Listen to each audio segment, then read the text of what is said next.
Então, assim, o que eu penso assim, de contexto principal dessa viagem? É um grande encontro e eu reconheço que eu seja a pessoa que é o fiozinho condutor de todos esses elos das pessoas que estão se encontrando. Então, eu quero me manter presente através de vocês na proposta da viagem para que esse elo continue. Pensar que está todo mundo com o mesmo propósito, de conhecer um espaço de uma cultura onde a questão da morte é algo leve. Sim. Que é o nosso desafio aqui no nosso mundo aqui. Né? Então, quando a gente tem essa coisa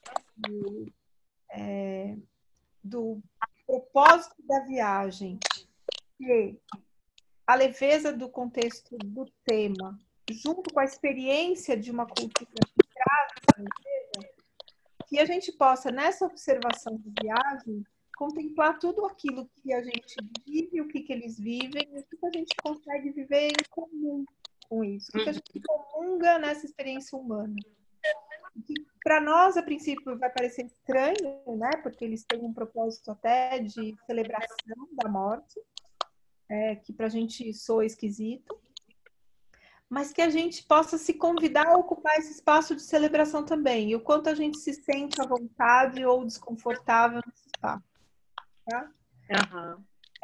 Eu acho que, assim, é um grupo grande que está viajando junto, que boa parte das pessoas nem se conhecem direito, então é uma coisa de... É como se fosse uma excursão, mas é uma excursão onde a gente é convidado a participar, porque na excursão, às vezes, a gente pode abrir mão de alguma coisa e tal, né?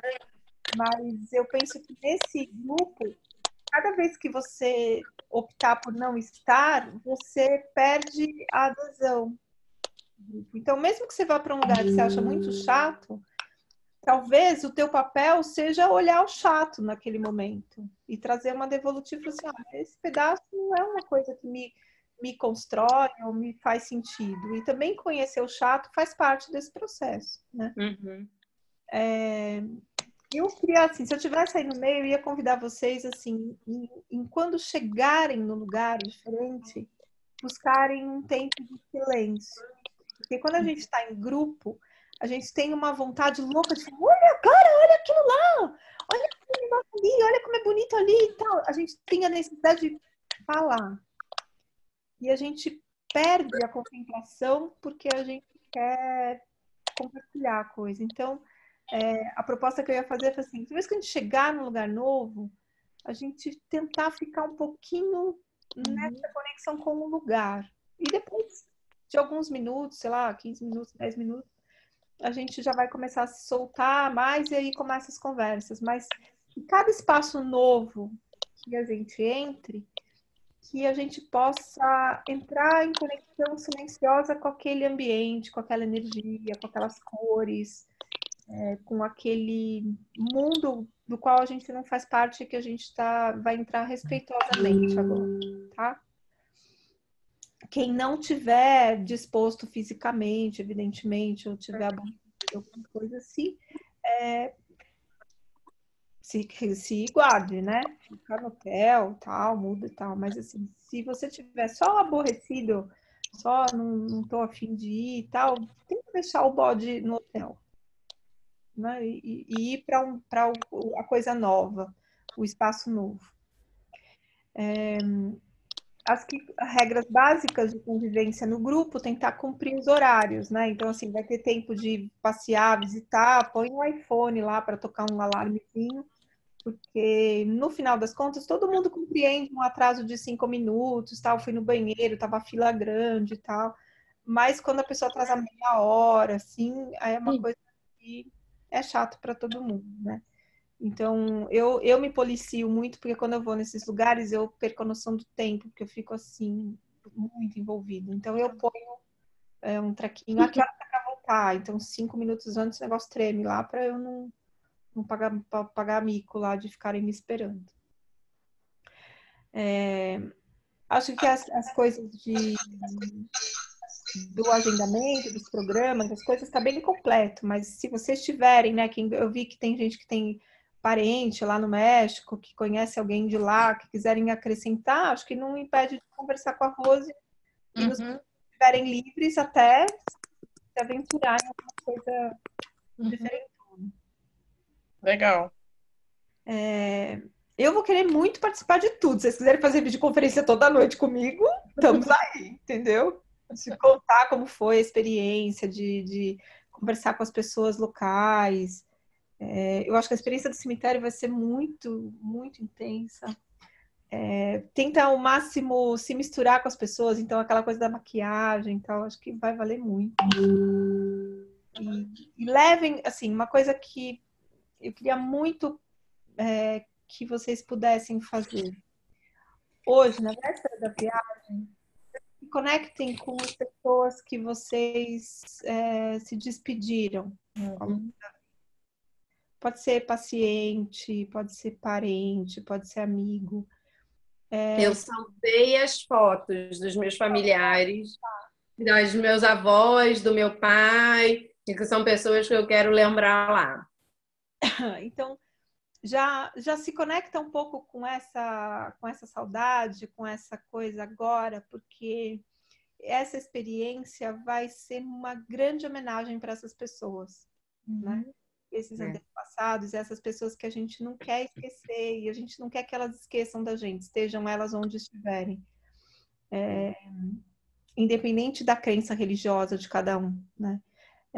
Acho que até se no grupo tiver algum ateu, vai ser riquíssimo para ele também, porque ele não vai se conectar com os espíritos, mas ele vai se conectar com a biografia dele, com essas pessoas. E essa conexão biográfica, ela fortalece a gente para seguir em frente.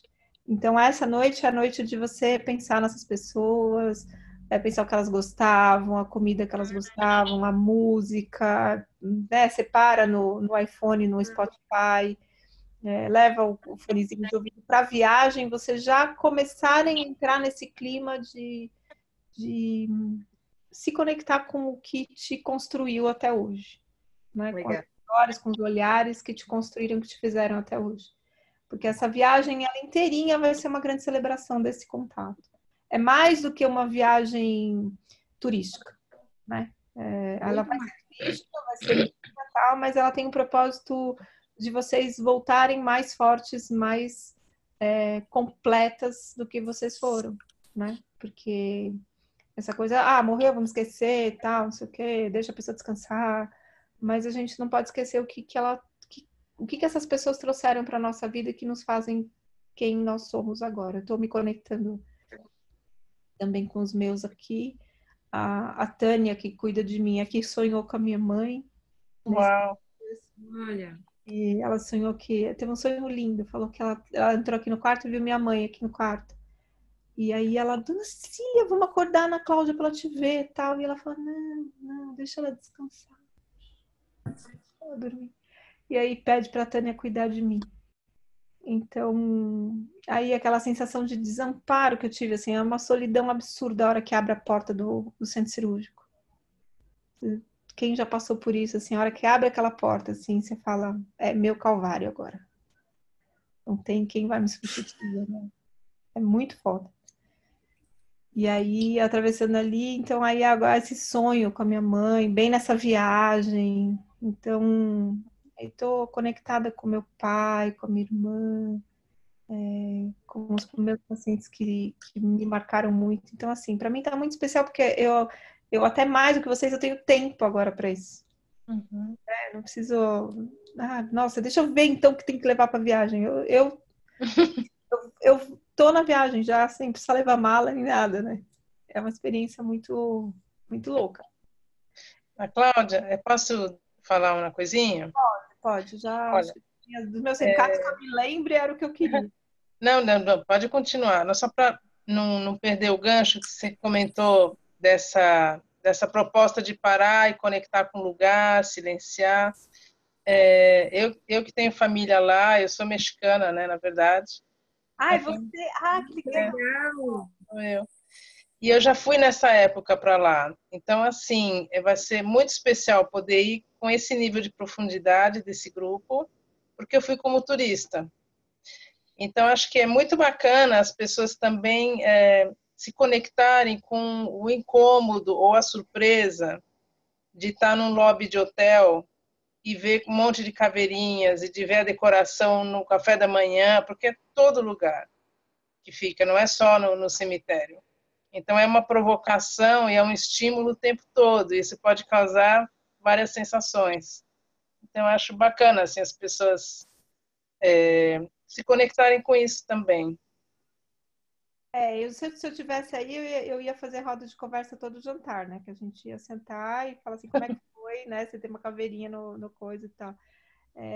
Da coisa da caveira, é uma coisa que eu queria compartilhar com vocês. Eu conheci uma artista plástica que ela trabalha com roupa. Então, ela faz... A roupa é a peça de arte dela, que chama Rosane Moraes. Ela é de Porto Alegre. Eu a conheci no retiro que eu fui no final do ano, no retiro budista, lá do Lama Padma Santen, e ela estava no grupo. E a filha dela é enfermeira, fez enfermagem em Portugal e me segue, enfim, é muito afim com os preceitos dos cuidados paliativos. E aí a gente conversou bastante, ficamos juntas 5, 6 dias lá, e a Rosane, ela tem uma coisa, uma fala muito potente, ela fala que a nossa pele é a nossa vida. Ela tem as nossas cicatrizes, e através das cicatrizes a gente respira um novo dentro da nossa pele. E ela fala que o esqueleto é o cabide da nossa pele. Então, o esqueleto é o cabide do nosso corpo. Quando a gente fala de roupa, né? Então, é o cabide, é o que sustenta. A caveirinha é nosso alicerce. Eu quebrei um osso, eu quebrei um eixo, né? Tornozelo, um eixo de caminhada. É um osso, tem seu tempo geral, que é um tempo muito maior de recuperação do que um tecido de cortar a pele. Então, a caveira tem essa coisa da força da sustentação. Quando você vai ver uma caveira lá, você vai ver o que sustenta as pessoas. E muitas vezes o que sustenta a pessoa é essa conexão com o seu antepassado, com seus antepassados. Então, olhar a caveira desse jeito vai ser menos desconfortável, né? O cabide do seu corpo, né? Legal. Muito legal. Então, você fala assim, nossa, quanto cabide aqui, né? Mas eles mesmos colocam uma representação na caveira que não é esse olhar macabro, né? Eu, quando fui fazer a minha tatuagem, óbvio, né? A gente foi pesquisar o que significava, né? E eles falam que é exatamente isso, representa a vida e a lembrança, né, dos que faleceram, né? Então, por isso, acho que também as cores, né? A alegria também, né, que eles colocam na caveira, né? Porque é exatamente para ter essa outra representação, né? Não, acho muito legal essa força da leveza, a força do humor, junto com a questão da morte, porque a morte é a coisa também do mundo criativo, né? É o que termina, acontece de um recomeço, né? Se a gente tem vida depois da morte, depende da crença que a gente tem em relação a isso, mas a vida depois da morte aqui é a vida de quem continua vivo, né? Uhum. Como que a gente encara isso? É um espaço de criação, um espaço de renovação da nossa própria história, de como a gente se conecta no mundo sem aquelas pessoas, né? Uhum. Então, acho que vai ser lindo, muito divertido. Façam muita maquiagem lá. Eu tô doida para fazer. Quanto tempo de diferença, porque eu falei para o Fábio, falei, amor, vamos fazer o jantar aqui. A gente faz o jantar enquanto eles estão jantando lá, e a gente faz aqui, a gente põe as caveirinhas, vamos fazer aqui em casa. Tal. Então, eu vou tentar fazer, mas eu vou ter que jantar às 5 da tarde, né? Porque vou fazer de conta que eu estou no México, já vou mudar meu fuso horário aqui. Mas a gente vai tentar se divertir o máximo que a gente puder com vocês também. Com certeza. Bom, só tem 5 aqui. Temos 1, 2, 3, 4, 5 pessoas. O resto do povo não conseguiu. Então, vocês são as porta-vozes para esse propósito. Se eles não conseguirem ver o vídeo aí, essa coisa de fazer esse pequeno silêncio a hora que chegar nos lugares novos, respeitar seus desconfortos, perceber o novo, enfim. Maravilha. Vocês querem falar mais alguma coisa de ideias para a viagem? Eu tô cheia de ideias, mas eu acho que é quando vai acontecendo, né? Assim, eu tô super curiosa, ansiosa. Foi o que eu falei no grupo, assim, eu sempre tive essa visão. É claro que é um momento triste, né? A morte, óbvio, isso não tem dúvida, de sofrimento, mas, como eu falei, né? Meu pai foi uma das pessoas que faleceu, eu tinha 11 anos, e desde essa época, apesar dos meus 11 anos, eu lembro de tentar. Eu não quis ir no enterro, exatamente para eu ter a memória dele sempre como a pessoa que ele sempre foi, alegre, né? Assim, então, eu acho que a gente tem que valorizar, né, o que a pessoa foi, independente da situação. Ele faleceu por uma morte súbita, ele tinha 48 anos, então é uma coisa que a gente nunca espera, né? Então, mas apesar disso, eu lembro, eu com 11 anos tendo esse pensamento, assim, né? De querer lembrar dele com alegria, né? E é o que eu levo, assim, é o que eu digo, assim, eu sempre, o que eu falo do meu enterro é que eu quero uma festa, né? Então, que as pessoas possam lembrar de mim com essa alegria. Então, eu ir para lá e ver uma festa como eu imagino, né? Como a gente vê que eles fazem lá, acho que para mim vai ter um sentimento muito especial, assim, né? Que eu acho que é realmente olhar para a morte e para a vida de uma forma totalmente diferente do que a gente está acostumado a ver realmente no nosso dia a dia, né? Vai ser muito rico isso. A questão toda do teu funeral ser uma festa é que você tem que educar seus amigos para isso. Total. Mas eles são encarar assim como uma festa. É mais difícil eu educar minha família do que os meus amigos. Isso aí. Os meus amigos já sabem que eu não quero gastrostomia, já sabem todas as comidas que eu quero quando eu estiver velhinha, entendeu? Que vão me deixar beber a cerveja, entendeu? Então, eles estão criando sua família e seu médico agora. Pois é. Mas a minha família é mais difícil, né? Assim, mas eu vou fazer, até o final do ano, eu vou fazer o meu testamento vital. Alguém indo com você? Não, eu tô indo sozinha. Não. Manda alguém da família no ano que vem comigo que eu dou um jeito. Então tá bom. Vamos junto. Quem puder repetir a viagem, vem. Pois é. Manda alguém que eu precisa calibrar. Com certeza. Legal. Lívia, quer falar alguma coisa? Cislene? Brasil, minha primeira viagem internacional. Então, estou ansiosíssima. Eu não sei nada, eu estou aqui falando com a Rose. Rose, me ajuda a fazer o check-in, eu não estou sabendo o que levar, não estou sabendo nada. E o que eu queria ver nessa viagem é assim, ninguém morreu muito próximo de mim, mas ao mesmo tempo morreu próximo de mim. Olha que coisa estranha. Minha primeira irmã morreu quando tinha 1 ano. E eu não a conheci, porque eu sou a mais nova. Essa morte da minha irmã fez com que a minha família se despedaçasse. Aí meu pai traiu minha mãe, eles se separaram, virou uma confusão na minha família, conflitos gigantescos. E acontece comigo de muitas vezes pessoas me confundirem meu nome e chamarem o nome da minha irmã que morreu. Uau! É uma coisa muito louca. Minha irmã chamava Flávia, e já aconteceu assim umas 4 vezes. Eu estava num salão fazendo a unha. Ô, Flávia, vem no seu cabelo. Eu falei, não, eu não sou Flávia, eu sou a Lívia. É muito louco. Assim. Vira e mexe acontece. Assim, aconteceu já 4 vezes na minha vida. Mas o que eu tenho. Eu não tenho muito. Eu não tenho grandes problemas com a morte. Eu tenho mais medo da morte do meu namorado, assim.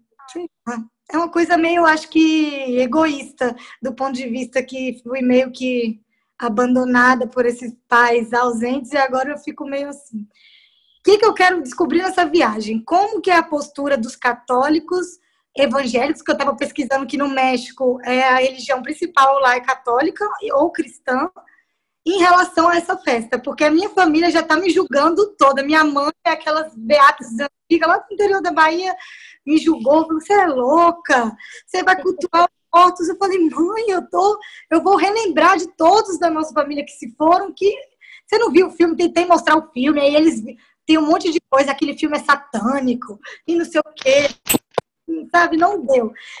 E aí eu queria ver como que é isso, a questão da religião e essa festa que eu estava lendo, que é culturalmente dos índios que estavam no México antes mesmo da colonização. É. Eu acho que eles têm, eu acho que os católicos e os evangélicos, eles têm uma visão que é uma visão paradoxal, porque eles têm uma coisa muito bonita do céu, muito bonita depois da morte, da proximidade de Jesus, né, da coisa da ressurreição, é uma coisa belíssima. Mas eles não querem morrer. Porque eles consideram a morte como se fosse um fracasso, uma punição de Deus e tal. Mas eu acho que isso é uma questão muito mais cultural do que religiosa, Lívia. Porque se fosse pegar o pé da letra da religião, a gente vai falar, Jesus morreu.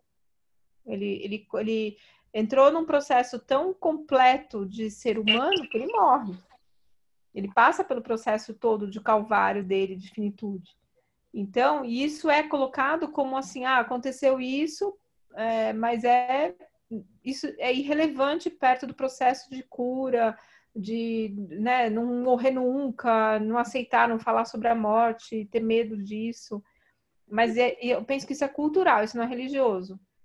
Mas está muito associado também, Ana, à questão da evolução da própria medicina, da tecnologia, assim, né? Porque antigamente as pessoas morriam em casa, né? Assim, existia essa proximidade muito maior, né? Acho que com o passar do tempo, a morte foi sendo escondida, né? A morte foi hospitalizada, né? Então agora a gente tem que devolver a morte para a sociedade, para a humanidade. Então, essa coisa, assim, quando assim, você pega um católico evangélico que tem muita dificuldade de lidar com a morte, o nosso trabalho, muitas vezes, é reconectar essa pessoa ao sagrado da religião dela. Então, quando ela se reconecta com o sagrado da própria religião, aí ele consegue ir bem no processo da morte.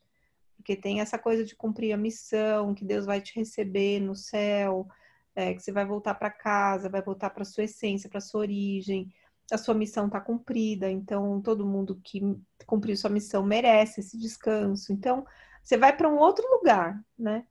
E a coisa do evangélico e do católico de ver as outras religiões como entidades demoníacas, porque o católico e o evangélico, eles têm essa tendência, muitas vezes, torna demoníaca qualquer expressão de religiosidade que não seja a deles. Então, é o que tem em relação ao candomblé, que tem em relação à Umbanda, que tem em relação a essa cultura indígena, né, que é um pouco politeísta e tal. Então, o que os espanhóis fizeram, México eu não conheço, ia ser minha primeira viagem, mas eu fui para Machu Picchu e fui para Cusco. Então, quando você chega lá e você vê o que eles fizeram com os templos, que eles cortaram, tiraram todo o ouro, cortaram o templo e construíram uma igreja em cima. A igreja em Lima, assim, todas as imagens, quem já foi para Lima aqui? Alguém já foi? Peru? Você entra na igreja, Patrícia, me corrija se eu estiver errada, assim, você também, as imagens são tristes. É tudo muito triste. Tudo que é bonito na Europa, assim, que você entra e vai ver Pietà e você chora de coisa linda, com aquelas igrejas maravilhosas. As igrejas em Lima, elas são tristes. Fora da igreja não tem pomba, tem urubu. Tudo cheio de urubu em cima das cruzes das igrejas, assim. Então é uma coisa muito de... E aí você vai ver as esculturas dentro da igreja, assim, todas as esculturas, aquelas madeiras esculpidas, aqueles gavetões onde ficava a sacristia, tem as imagens cristãs permeadas por imagens toltecas, pelas imagens astecas. Então eles tentavam manter o sagrado deles a qualquer custo, pelo desrespeito que foi. Eu falei assim, eu fiquei envergonhada, porque eu sou descendente de espanhol. Eu falei assim, não... Eu sumi aqui, porque que vergonha que fizeram. Mas ainda assim, mesmo tendo essa questão cultural que vai mais para o lado indígena, para o lado asteca e tudo mais, o sagrado, o respeito pela família, o cuidado dos hábitos de vida, da alimentação, é muito nosso isso. Né? De você querer agradar os nossos avós, os nossos pais, com as coisas que a gente gosta de alimentá-los, né? Então, essa parte que a gente vai se identificar bastante. De olhar para todo esse contexto religioso, que às vezes não é a mesma religião que a gente, e isso é talvez um outro convite, de ver o que tem em comum. Entendeu? E aí, Lívia, quando você for, talvez você recolher essas informações do que tem em comum e o que tem de beleza. Porque esse filme é muito lindo, né? Esse filme... Gente, que história bonita e bela e um simbólico tão bonito. Não sei, e é difícil para mim, que sou uma agnóstica na família toda cristã e tudo, porque as pessoas às vezes não olham além da religião uma coisa bonita. Você está só celebrando, não é que você está feliz que a pessoa morreu. Lá em casa o povo tá achando que essas oferendas é macumba, porque o povo da Bahia do interior da roça é o povo da roça mesmo, gente. Eu vim da roça, não é de Salvador, não, é roça.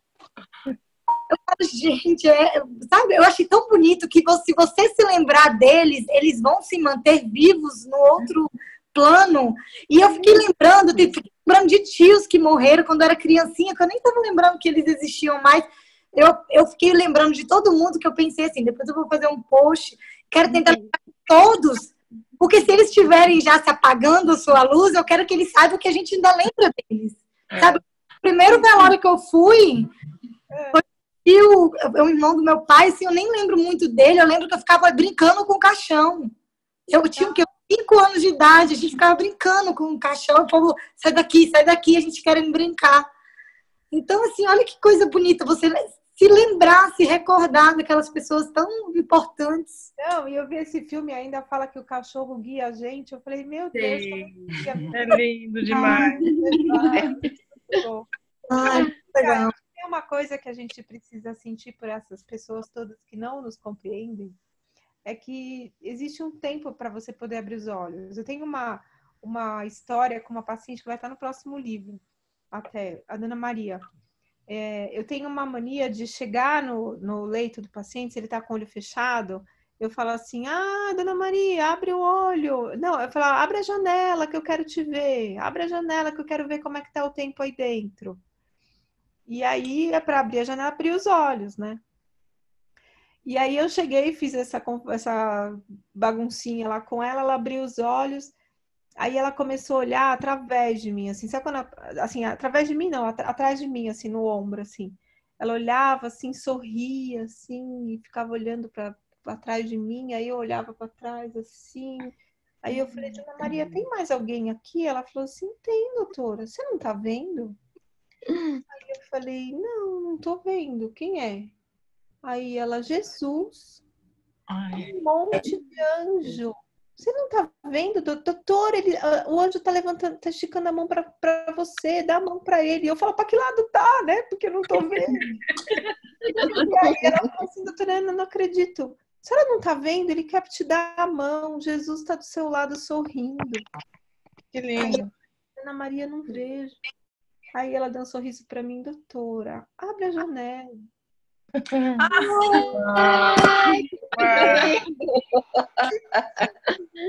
Nossa! A gente não consegue abrir a janela para ver essas coisas. A gente não está preparado ainda para entender o que é isso.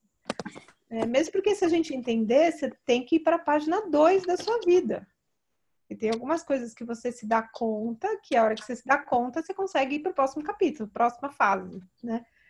E tem gente que não tem coragem de ir para a próxima fase. Fica o tempo inteiro naquele joguinho da vida, volte 3 casas, fica uma vez sem jogar, entendeu? Só se você volta para o início, né? Mas não avança o processo. E aí a gente tem que ter compaixão. Você fala assim, não entendeu? Paciência. Não tem como discutir, né? Você oferece, você mostrou o filme, você falou, você está com a proposta. Agora, o que vai mudar mesmo é eles verem o quanto você está feliz de ter feito. Entendeu? Porque a tua felicidade deles, a tua felicidade é algo que eles compreendem. A tua leveza, a tua alegria, isso eles compreendem. E aí talvez eles se interessem por isso, por te verem tão transformada, tão leve, tão bem. É isso mesmo. quem chegou agora, a gente já falou um pouquinho sobre o que a gente ia de proposta, né, da viagem. Essa nossa conversa aqui, que já está com uns 40 minutos, meia hora, a gente começou 9h10, tá gravada. Ai, que bom. Aí depois eu baixo e mando o link do YouTube. E aí tá dá legal. para ver o que a gente... assim, eu fiz algumas propostas de como encarar a viagem, o que fazer. E aí dá para... Então tá. Fica tranquilo. Porque eu cheguei do aeroporto, mas atrasou um pouquinho. Eu vim de Brasília, né? Aí o transporte até chegar aqui no quarto foi assim, um corre-corre. Não deu tempo mesmo. Mas foi bom que eu peguei um pouquinho ainda. Né? Eu estava falando no começo, falou assim, se vocês quiserem fazer uma videoconferência toda noite para dizer como é que foi o dia, tal. Que legal, vai ser muito divertido. Se pegar minha agenda do Google anterior e agora, parece que eu morri, né? Porque agora eu desapareci de todos os meus compromissos e agora eu só tenho que fazer fisioterapia. Então, é uma experiência muito especial. Assim. Então, estou com você. Eu acho que todos os dias vão ter coisas muito interessantes, né? É uma cultura muito diferente. Não tenho a menor dúvida disso. Não tenho a menor dúvida. Acho que vai ser muito legal mesmo. E você está melhor? Então, eu estou sem dor, graças a Deus. Certo. E eu estou só com a experiência da dependência, né? Uhum. De ajuda para levantar da privada, eu preciso de ajuda para tomar banho, eu preciso de ajuda para comer, para fazer a comida, né? Para comer eu consigo comer sozinha, mas para fazer a comida. Então, Um dia as posições se invertem, né? Quem sempre ajuda também precisa de colo, né? E eu tô bem, assim, então não tá me faltando nada, não. Tá lindo o processo, assim. Só que eu tava falando para as meninas antes de vocês entrarem. Eu tô com pena das pessoas da minha próxima palestra.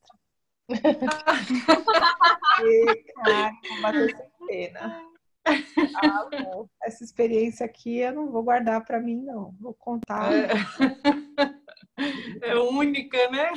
Tem que ser repassada. É única. Eu vou ficar bem mais perigosa depois disso. Eu falo assim, tem aquela brincadeira, né? Que Deus não dá asa pra cobra, mas dá, viu? Dá sim, viu? Dá. Dá uma quebradinha no tornozelo da pessoa, você vai ver o que vai acontecer agora. Nossa, ainda mais o tornozelo, né? O andar é uma coisa essencial, realmente. Porque eu falei, eu perdi a rodinha do pé, né? Porque eu não parava, era um monte de viagem, às vezes eu no mesmo dia para 2, 3 lugares. Tava uma loucura mesmo, né? E aí todo mundo falava, você tem rodinha no pé. Eu falei, agora eu ganhei uma cadeira. Vocês viram a foto que eu postei? Vi. É uma cadeira, de fato. Aí eu falei, então tem que sentar e escrever. Essa é a mensagem. E o que não me impede de estar conectada com o mundo. Você vê, agora a gente está conversando em estados diferentes. Vocês gostaram da plataforma? Tá com a imagem? Muito legal, eu não conhecia, tô achando fantástica. Eu acho incrível, porque e o legal é que, assim, se a gente, sei lá, se eu quiser dar... Eu já dei curso com essa plataforma. Olha que dá legal. para compartilhar a tela e mostrar slide, mostrar filme, dá para fazer tudo, né? E aí dá para gravar a reunião. E aí, muito bom. Então, você consegue conversar depois. Uhum.